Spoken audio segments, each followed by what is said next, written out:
일단은 오늘 NBA는요 결장 변수가 상당히 많습니다. 그래서 내일 아침에 가는 게 저는 좀 낫지 않을까 그런 생각들을 해봅니다. 이런 것들 말씀 한번 드리고, 먼저 필라델피아 대 브루클린, 저는 첫 경기부터 패스하겠습니다. 이 경기는요 패스할 건데, 내일도 필라델피아가 이제 엔비드가 없어요. 제가 요즘에 맨날 엔비드가 있을 때와 없을 때 이런 것들 이렇게 말씀드리잖아요. 이 필라델피아가 엔비드가 없는 와중에서도 안 좋을 때도 있지만은 직전 경기 같이 유타 같은 애들, 수비적으로 뭐가 없는 유타한테 127대 124로 어렵지만 승리를 거뒀거든요. 근데 내일은 브루클린, 이 브루클린도 직전 경기 피닉스한테 다소간에 좀 맥없이 지긴 했지만은 얘네가 뭐 스위싱 디펜스로의 변화라든지 벤 시몬스 복귀 후의 폭발적인 경기력, 이런 것들이 변수가 상당히 많아. 한마디로 두 팀 다 어떤 흐름을 타고 있지 않다. 그게 제일 눈에 들어왔어요. 저는요 둘 다, 특히 저는 개인적으로는 브루클린이 조금 더 나는 인상적이었어요. 유타는 아무래도 요즘에 흐름이 많이 꺾였습니다. 유타는 오히려 안 좋은 흐름에 있던 팀이었고, 물론 홈이긴 했지만은, 근데 필라델피아는 유타의 홈까지 이렇게 극복을 해냈었죠. 반면에 브루클린은 스위칭 디펜스로의 변화 이후에 너무 강팀들을 많이 만나서 그렇지 챙겨갈 경기들은 많이 챙겨갔고, 강팀들과의 경기에서도 꽤나 인상적인 모습을 많이 보여줬다. 예를 들면 이제 유타랑 휴스턴은 잡았었고, 미네소타한테도 2점 차로 아쉬운 패배, 뉴욕한테도 2점 차로 아쉬운 패배, 5점 차. 이것도 프랭권이었었죠. 클리퍼스한테도 꽤나 잘 싸우고 막바지에 이렇게 끌려갔었고, 전반적으로 저는 브루클린이 요즘에 강팀들이랑 붙을 때도 꽤나 인상적이다, 그런 생각들을 했었습니다. 그래서 내일 경기는 일단 이것도 벤 시몬스가 정상적으로 나올 수 있냐, 그런 것들 좀 체크해봐야 될 것 같고, 캠 토마스 같은 애도 괜찮고, 미칼도 활약 괜찮고요. 그리고 벤치에서도 로니 워커가 돌아와가지고 식스맨 다운 활약 보여주고 있다. 그런 점들이 많이 눈에 들어옵니다. 그리고 전체적인 팀의 수비력도 나쁘지 않은 편이고, 저는 이거 좀 어지간해서는 원래 브루클린의 플랜을 갈까 했는데, 아무래도 직전 경기 한번 이렇게 좀 피닉스한테 당했다 보니까 그냥 고민 끝에 이거는 그냥 안 가는 게 낫겠다, 그런 생각을 했고요. 언더오버는 많이 어렵고, 언더오버는 요즘에 브루클린의 기조나 필라델피아도 막 유타같이 뛰는 팀이 아니면 언더가 많이 난다, 엔비드도 없고, 그런 걸로 생각을 했을 때 230점이 넘는 기준점이면 언더도 나쁘지 않아 보이긴 하는데, 저는 안 갈 것 같아요. 이 경기는요 뭐 혹시라도 간다면 브루클린의 플레이나 언더 쪽으로 보겠지만은 막 대단한 메리트가 있어 보이지 않습니다. 이거는요. 다음 애틀랜타 대 골든스테이트, 이거는 좀 그 핸디 방향성이 조금 어려웠던 것 같아. 핸디 방향성이, 일단은 내일 애틀랜타는 사덱 베이도 없고 디안드레 헌터 둘 다 3번 포지션이 비는 상황이에요. 그래서 애틀랜타가 내일은 뭐 보그다노비치라든지 오콩우 이런 애들 선발로 쓸 텐데, 아마도 제가 뭐 여기에다 오콩우라고 적어놨지만 보그다노비치가 더 많은 출전 시간을 가져갈 가능성이 높습니다. 그리고 요즘에 트레이 형이, 제가 최근 4경기 동안 애틀랜타의 이런 그 기세가 오바팀으로 많이 변모를 했다고 했는데, 최근 4경기 동안 트레이 형이 거의 뭐 평균 30점에 가까운 활약, 그리고 경기당 어시스트도 전부 다 10개가 넘어요. 한마디로 애틀랜타는 트레이 형의 폼이 좋다. 그리고 뭐 제일런 존슨 돌아오면서 리머텍도 많이 하고, 외곽슛도 좋고, 수비도 막 잘하고, 트랜지션 오펜스로 이렇게 확 그냥 업템포로 확 가는 것도 있고 해가지고, 애틀랜타가 오바팀으로 변모했고 그 기간 동안 나쁘지 않았다. 최근 애틀랜타 4경기 중에 3승 1패거든요. 3승 1패. 최근 애틀랜타 4경기 동안 득점 전체 1위, 실점 전체 2위, 이런 식으로 평균적으로 264점이 나오고 있다. 애틀랜타 경기가 4경기 동안. 반대로 골스도 최근 5경기 동안 좀 오바 흐름이 있었는데, 글쎄 최근 2경기 동안은 약간 그런 게 사그라들었어요. 아무래도 상대가 멤피스라든지 엔비드가 없는 필라라서 그런지는 몰라도, 글쎄 골스 경기가 마냥 오바를 보긴 어렵지만은 기본적으로 애틀랜타나 골스나 최근 경기들 한 4경기나 5경기 이 정도 관점에서는 좀 오바를 볼 만한 팀들이고, 좀 빠른 템포에 공격 마무리 한다는 점, 이런 것들이 눈에 들어온다. 골스가 멤피스 같이 늠농구하는 애들이랑은 좀 천천히 갈 만도 하지만은 애틀랜타 같은 팀이랑은 같이 뛰죠. 근데 다만 이제 골스도 내일 또 사이치라든지 탐슨도 왔다 갔다 하고 있고, 이런 것들이 볼륨을 채우는 거는 조금 딸릴 수도 있겠다, 그런 생각도 들기는 드는데, 저는 일단은 오바 쪽을 생각을 하고 있긴 합니다. 다만 양팀 다 백투백이라는 거, 그런 점들은 조금 걸리긴 하죠. 여기 보시면 애틀랜타도 백투백 8경기 동안 2승 6패, 득점은 많이 감소, 실점은 122점가량, 요즘의 페이스랑 비교하면은 득실 모두 좀 백투백일 때는 떨어지는 상황이고, 골스도 백투백일 때 5승 3패, 득점 121점, 실점 118점, 이런 식으로 양팀 다 백투백일 때는 요즘의 기세에 비해서는 조금 뭐 득점이 많이 안 난다, 이런 거 있기는 한데, 다만 백투백보다도 앞서는 부분이 저는 요즘의 기세라고 생각을 하거든요. 기세라고 생각이 들어가지고 그냥 오바 쪽 보고 있고, 승패는 조금 애매한데 골스의 프렌 쪽으로 갔던 것 같아요. 이게 골스가 나는 프렌이면 그래도 에틀보다는 좀 갈만하지 않을까, 그냥 그런 생각 했던 것 같아. 다음에 시카고 대 세크라멘토. 자, 시카고는 내일 코비 화이트의 결장 가능성이 있습니다. 코비 화이트가요, 제가 여러 번 말했지만은 원래 올 시즌 초반에는 시카고가 그 라빈이랑 데로잔 위주의 작년이랑 비슷한 그런 전술을 택했었는데 중간에 이제 라빈이 부상을 당하고 성적도 안 좋았었고 그 기간 동안 시카고 이제 에이스로 도약한 게 코비 화이트였잖아요.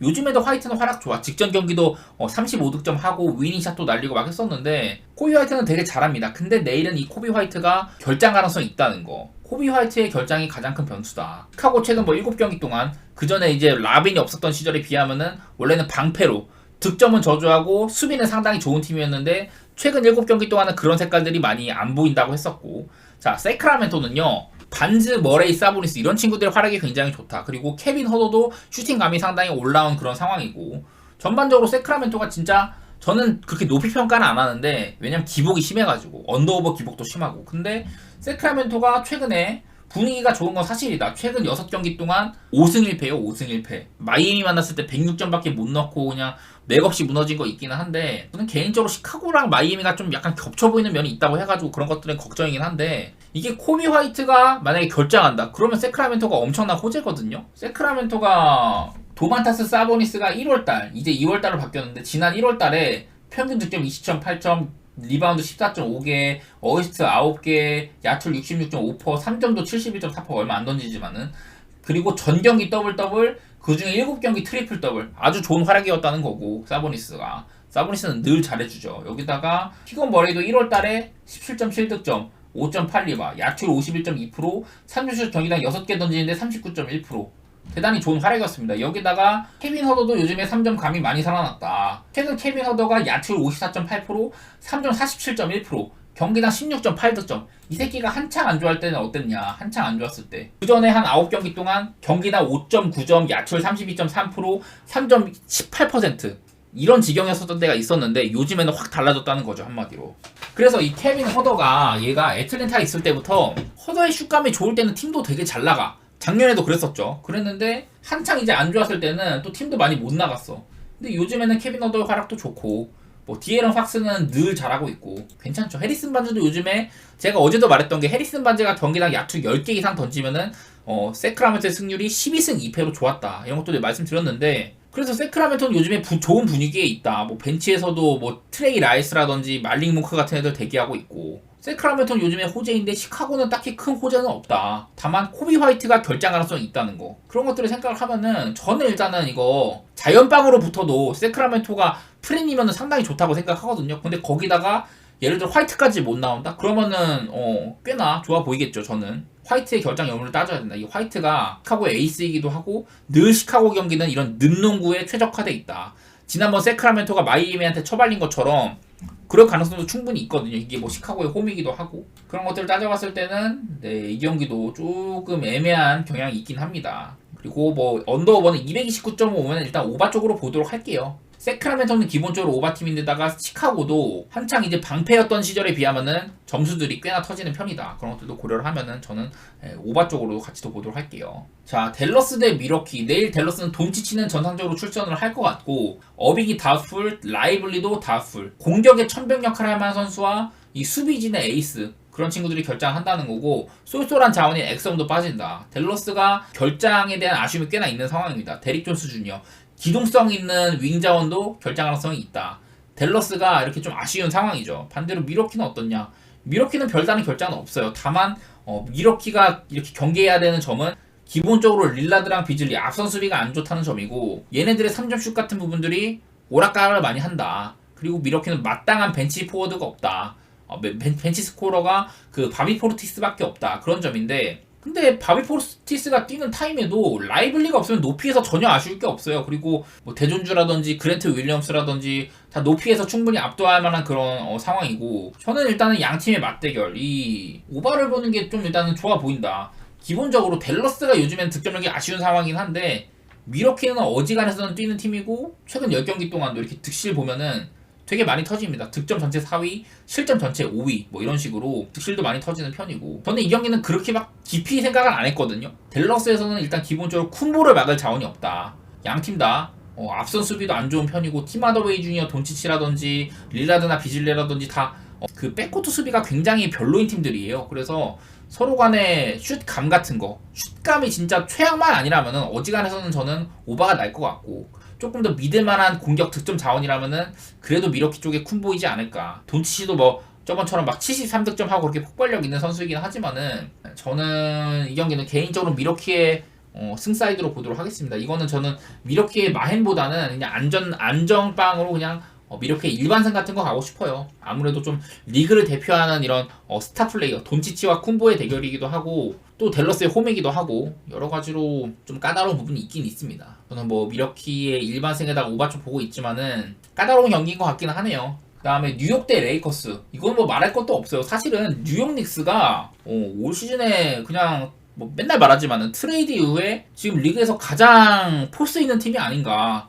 다른 팀들은 다 무너지잖아. 한 번씩 무너지는데 뉴욕은 안 무너져요. 얘네들은 뉴욕은 안 무너져. 얘네들 뉴욕이 올 시즌에 딱 한 번 올랜도한테 94대 98로 그 극수비 팀한테 한 번 진 적이 있긴 한데 그거 말고는 일단 또 9연승 중이기도 하고, 그리고 9연승 기간 동안 득점은 중위권, 실점을 상대팀의 100점 미만으로 묶고 있다.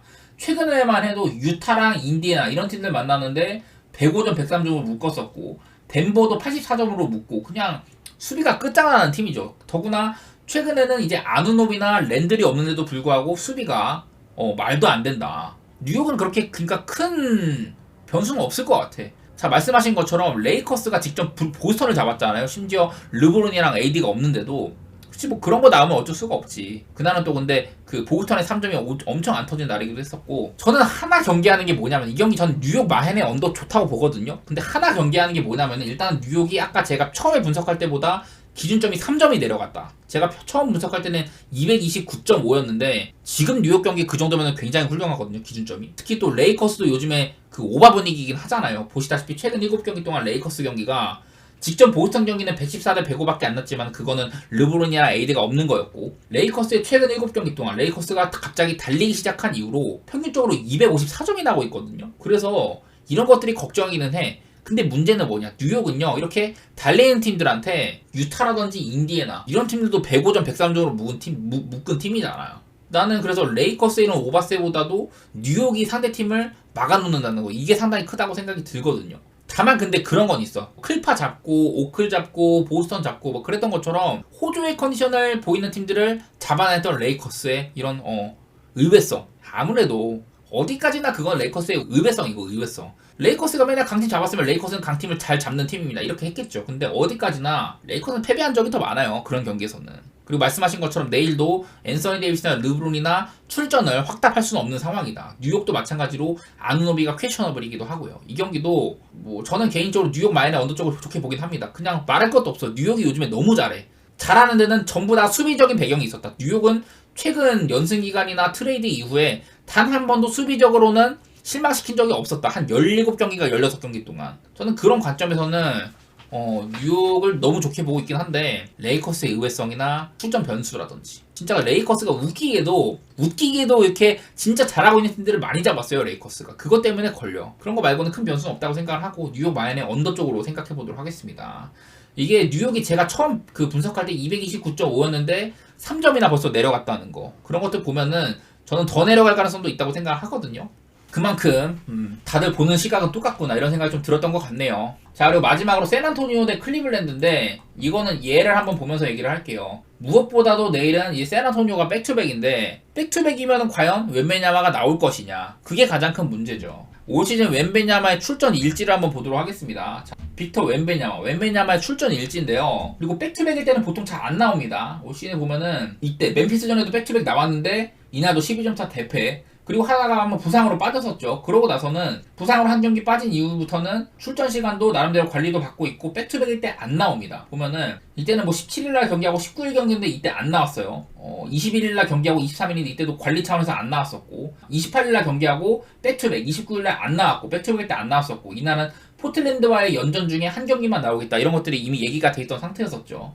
백투백일 때 한번 안 나왔었고, 그리고 그 다음 12일 경기 13일 경기 백투백일 때 안 나왔었고, 그리고 뭐 이날은 뭐 19일은 백투백 아니었는데도 그냥 안 나왔네요. 백투백일 때 이때 한번 나왔네. 26일날 경기하고 27일날 이때. 이중간에 백투백일 때 이 친구가 웬맨야마가 안 나올 가능성이 꽤나 크다. 중간중간에 이렇게 20분 언저리로 출전 시간을 관리받던 시기도 있었고요. 한 10경기 정도. 어제 올랜도와의 경기에서 30분가량 뛰고 내일 또 만약에 뛴다면 얼마나 뛸 것이며 안 나올 수도 있겠구나. 그런 생각도 들긴 들거든요. 그래서 저는 이런 것들을 좀 가져왔습니다. 저는 웬맨야마의 출전 유무가 불투명하다고 생각을 해요. 지금 뭐 딱히 퀘스천업을 적혀있거나 하진 않은데 나는 안 나올 수도 있다는 생각이 있거든. 그래가지고 이거를 갖고 왔는데요. 샌안토니오가 기본적으로는 백투백일 때 득점은 116점, 실점은 127점으로 실점이 상당히 많아진다. 이런 것들 일단 보이고, 그리고 웬맨야마가 있을 때와 없을 때를 볼게요. 웬맨야마가 있을 때 샌안토니오는 경기당 111.8점에다가 야투리는 3점 이렇고 상대팀한테는 119.9점, 한 120점 정도로 허용을 했다. 그런 것들이 보이는데 이제 위아래를 비교하시면 됩니다. 웬맨야마가 없는 경기들에서는 어땠냐. 올 시즌 웬맨야마가 빠진 경기가 한 6, 7경기 정도 되는데 그 경기들을 평균을 낸 거예요. 웬맨야마가 없던 경기에서 샌안토니오는 경기당 평균 118점으로 오히려 득점은 많아졌다. 3점이 특히 잘 들어갑니다. 3점이 특히 한 5%가량 오르는데 반대로 실점이 10점이 더 늘고요. 야투율도 많이 허용하고 3점이 8% 정도로 더 쳐먹어. 웬맨야마가 없는 샌안토니오는 그야말로 수비가 안 되면서 실점도 상당히 많다. 경기당 거의 뭐 한 247점가 이렇게 실점을 하죠. 안 그래도 백투백일 때 243점씩 실점을 하는데 그런 상황이고, 내일 클리블랜드는 지금 제럿 알렌이 퀘스천업에 걸려있긴 하거든요. 지난번에 클리블랜드가 샌안토니오를 상대를 했을 때 제럿 알렌이 지난번에 샌안토니오 상대할 때 29득점 16리바 샌안토니오 인사이드를 때려 부셨습니다. 이 웬맨야마가 있는 경기였는데도. 그랬는데 클리블랜드도 일단 그 알렌의 결장 변수 이것도 조금 껄쩍지근하죠. 그런 상황인데 이게 클리블랜드는 최근 이제 한 13경기 정도, 최근 13경기 동안 12승 1패예요. 그야말로 졸라 잘하고 있는데 웬맨야마 만약에 빠진다? 그러면 저는 클리블랜드 9.5이 괜찮아 보여요. 231.5 오버도 나쁘지 않아 보이는데 일단은 웬맨야마라든지 그 제럿 알렌 이런 친구들의 결장 여부를 좀 따져야 되겠다. 그런 생각들이 조금 들고, 클리블랜드가 사실 직전 경기 멤피스전도 7.5였는데 이게 그 7점 차로 끝났잖아요. 마지막에 미첼이 자유투 하나 흘려가지고. 요즘에 특히 클리블랜드 같은 애들이 이 마인을 쉽사리 할 수 있을까 그런 생각이 들긴 들더라고. 웬맨야마라든지 알렌의 출전 여부를 따져야겠지만은 저는 처음 생각으로는 클리블랜드 마인이나 오바 쪽 생각을 하고 있는데 변수가 좀 많죠. 일본이나 이란이나 아시안컵에서 유력한 주자들은 맞아요. 일단 이란 이렇습니다. 이란도 무패 행진 굉장히 길게 하고 있고, 다만 얘네들 이제 본선에 들어와서는 팔레스타인 같은 좀 쉬운 팀 말고는 홍콩한테도 1대0으로 겨우 이기고, 아랍에미리트는 뭐 까다로운 상대라고 하더라도 좀 이란이 무난하게 쉽게 제압하는 모습은 아니었고요. 16강전에서도 시리아랑 페널티킥까지 가는 타레미가 퇴장당한 경기였잖아요. 오늘 이란은 타레미가 없다는 점. 최근 이란이 득점한 최근 3골 모두 다 타레미의 발끝에서 나왔는데 오늘 타레미가 없는 상황이다. 이 친구가 단순히 그냥 득점뿐만 아니라 빌드업 관여라든지 그런 데도 큰 영향력을 발휘를 하기 때문에 오늘 타레미의 결장은 이란 입장에서 상당히 뼈아프다. 이런 얘기도 할 수 있을 것 같고요. 네, 뭐 일본도 비슷해요. 일본도 이렇게 월드컵 이후에 연승 행진 달리고 이 기간 동안 막 독일도 잡고 그랬었잖아요. 독일도 잡고 뭐 터키도 잡고 그냥 되게 잘했었어. 그러다가 이제 아시안컵에서 본선에서 한번 일본이 이라크한테 발목을 한번 잡혔습니다. 이런 것들 때문에 참 리스크가 있죠. 지금의 일본은 다소간에 매 경기를 하고 있기도 하고, 지금의 일본은 이 수비진이랑 그 골키퍼 리스크를 얘기하지 않을 수가 없을 것 같아요. 제가 몇 번 일본의 뭐 라인업 같은 걸 말씀드렸는데, 일단은 일본 지금 3명의 선수 모두 다 A매치 경험이 상당히 적은 편이고 불안하다는 얘기가 많죠. 그리고 수비진은 사실 저는 왜 이토 히로키를 안 쓰는지 모르겠거든요. 제가 봤을 때는 이 친구가 상당히 좋은 선수인데 옛날에 뭐 월드컵 때도 그랬었고, 물론 뭐 토미야스 있고 이타쿠라 코 이런 친구들 쓰는 게 센터백 쓰는 데는 맞긴 한데 아무래도 수비 불안도 겪고 있고 하다 보니까 이토 히로키 같은 애들 레프트백에 쓰면은 나름대로 잘 해주거든요. 그리고 뭐 여기는 심지어 뭐 사카이 고토쿠라든지 그런 애들도 오랫동안 일본 대표팀에서 활약했던 애들도 지금 없는 상태이기도 하고, 뭐 중원이야 엔도 있고 이제 좀 주전급 모리타도 있고 한데 생각보다 일본이 경기력이 좋지는 않더라고. 제가 본 바로는 좀 공격진의 에이스라고 할 수 있었던 이토 준야가 지금 본인의 이런 사생활 스캔들로 빠져있는 상황이에요. 이제 월드컵 때도 많이 보셨겠지만은 일본 대표팀에서는 이토 준야가 거의 뭐 다른 미토마나 도안 리스 이런 친구들보다는 이토 준야가 주전급이고 더 에이스에 가깝다 생각했거든요. 아무래도 활약이 더 괜찮았다 보니까. 근데 일단은 지금 이토 준야가 없다.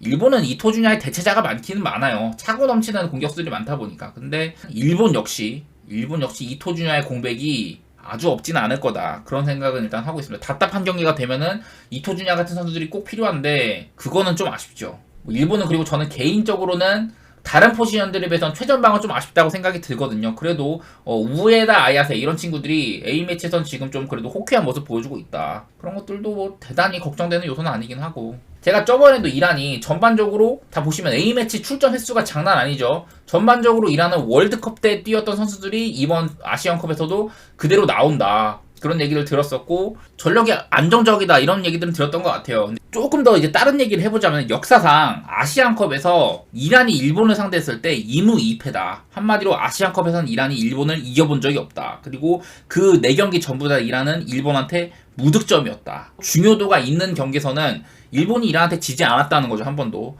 이거는 개인적인 바람으로 말씀드리자면요, 또 이란의 저주라는 걸 또 피할 수가 없어. 예를 들어 저는 오늘 개인적으로는 일본이 조금이나마 앞서는 부분이 있다고 생각을 해요. 역시나 이란은 월드컵에서도 봤고 아시안컵 같은 무대에서도 이란 상대로 득점하는 게 쉽지가 않습니다. 어디까지나 일본이 좋은 팀은 맞는데 이란도요, 굉장히 실점이 적은 팀이에요. 월드컵에서도 수비 조직력이나 탄탄하게 이렇게 지키는 축구 이런 거는 아주 능통한 팀이야, 이란이. 근데 이 이란이요, 토너먼트에서 탈락했을 경우, 지금 아시안컵에서 거의 20년 넘게 6개 대회 연속으로 토너먼트에서 이란을 꺾은 팀들이 다음 라운드로 올라가면은 거기서 탈락한다. 이런 이란의 저주가 있어요. 2000년에 대한민국 이란 꺾고 탈락, 2004년에 중국이 탈락, 2007년에도 우리나라, 2011년에도 우리나라가 이란을 각각 꺾고 다음 라운드에서 탈락을 했고요. 2015년에는 이라크, 그리고 2019년 이란이 4강에서 일본한테 졌는데 일본이 결승에서 카타르한테 패배를 했었죠. 그런 이란의 저주라는 게 있거든요. 이거는 그냥 뭐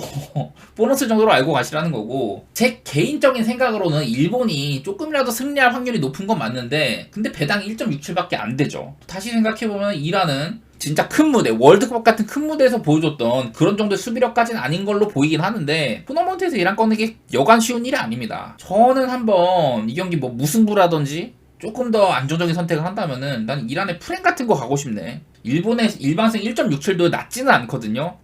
나는 이번 대회에서 일본이 조금 헤매고 있다는 점도 그렇고, 뭐 이란도 헤매긴 합니다만은 제 개인적인 생각은 이란의 프렌 쪽으로 조금 가보고 싶어요. 엠폴리 대 제노아 한번 볼게요. 이게 엠폴리가 감독을 갈았습니다. 감독을 쭉 최근에 무승 행진을 거듭한 이후로는 감독을 갈고 나서, 감독을 갈자마자 몬자 상대로 홈에서 3대0 승리를 했습니다. 이때 이제 감독이 바뀌었었죠.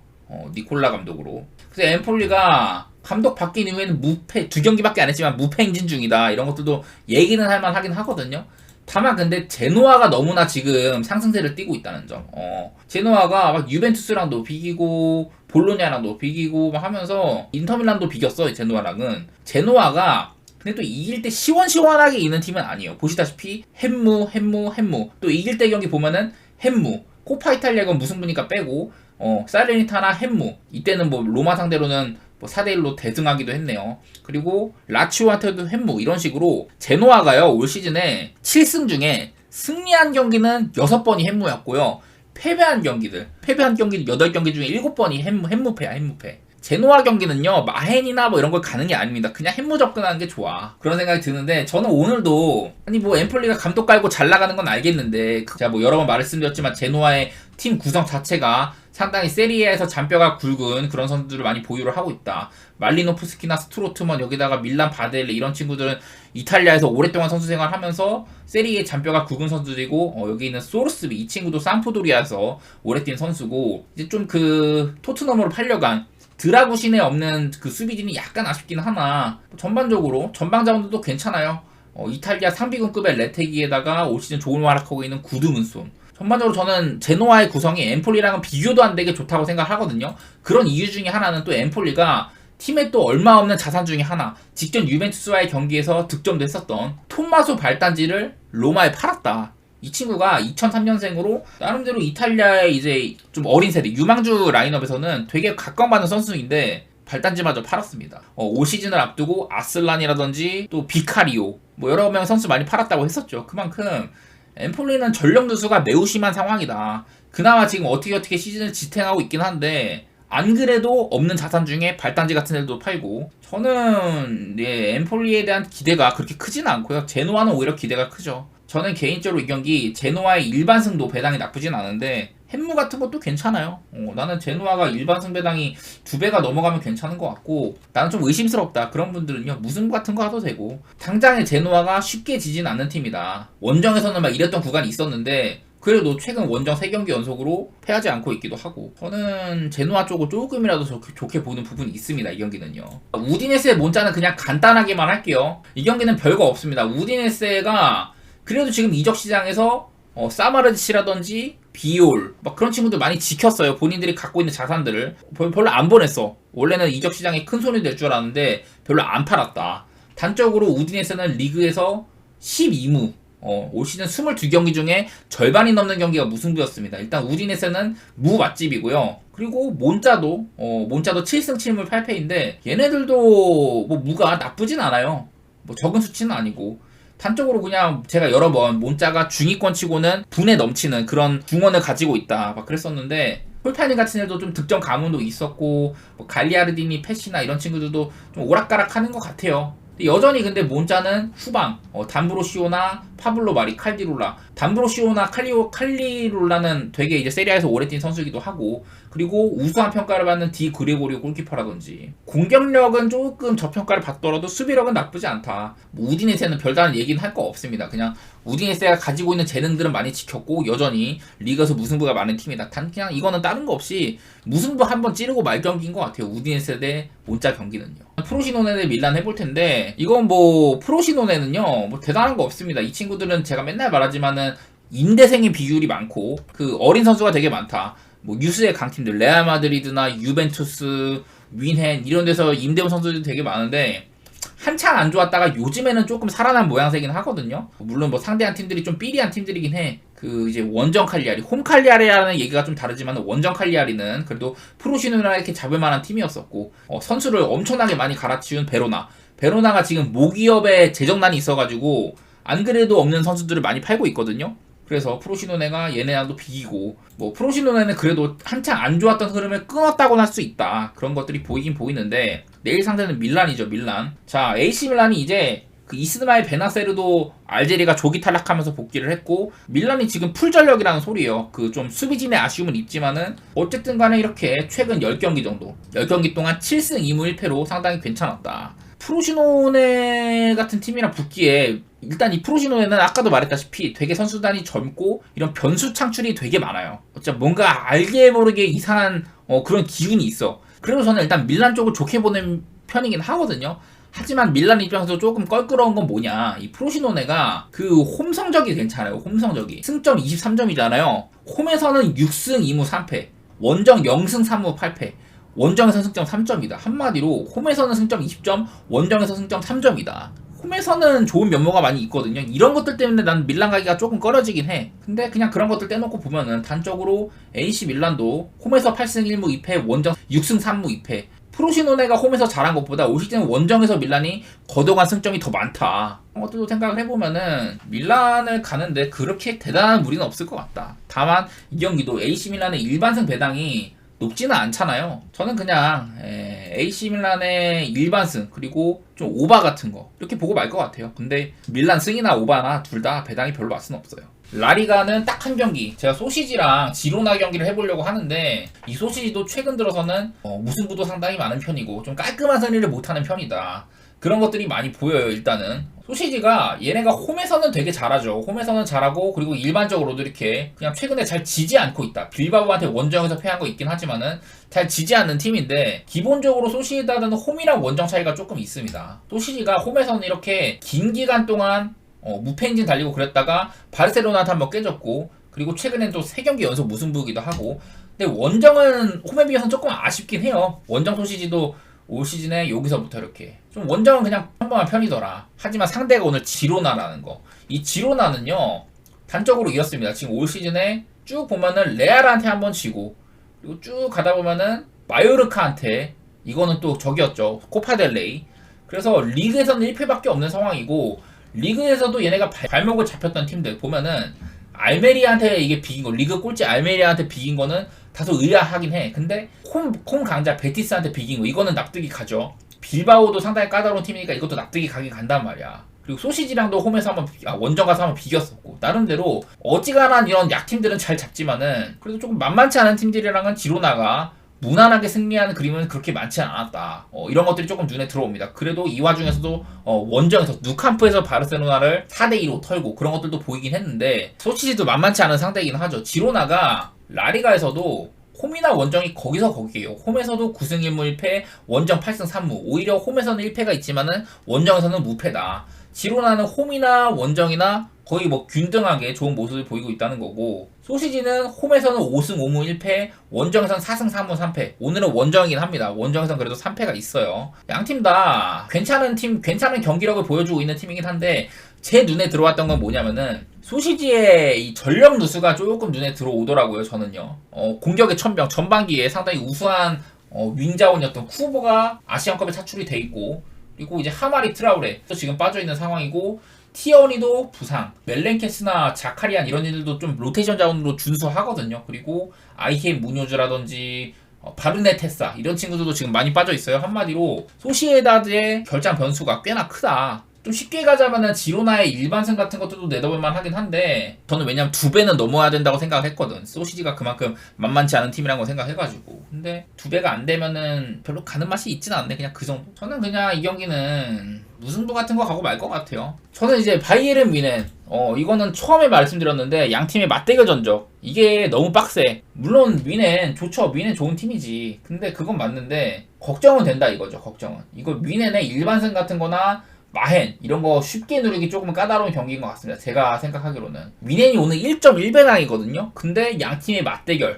맞대결상으로 보루시아 메렌글라드바가 최근 한 7경기 정도에서는 오히려 4승 2무 1패. 메렌글라드바가 좋죠. 그리고 그 전에도 보면은 이 모양 이 꼴이야. 오히려 한 13경기, 14경기? 그 정도 지표로 보면은 오히려 메렌글라드바가 뮌헨보다 더 많은 승리를 가져갔어요. 이 모양 이 꼴이라 가지고 나는 이 뮌헨이 가끔씩 사고를 치잖아요. 근데 그런 사고를 가장 많이 일으켰던 팀이 뭐 라이프치히나 도르트문트 걔네들도 아니고 메렌글라드바였거든. 딱 이 뮌헨한테 이 새끼들 사고 칠 것 같은데 하면 떠오르는 팀.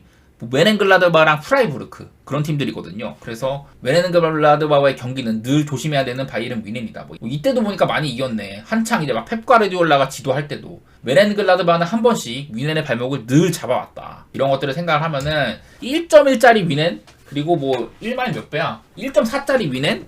저는 절대 안 가요. 절대 안 갑니다. 절대.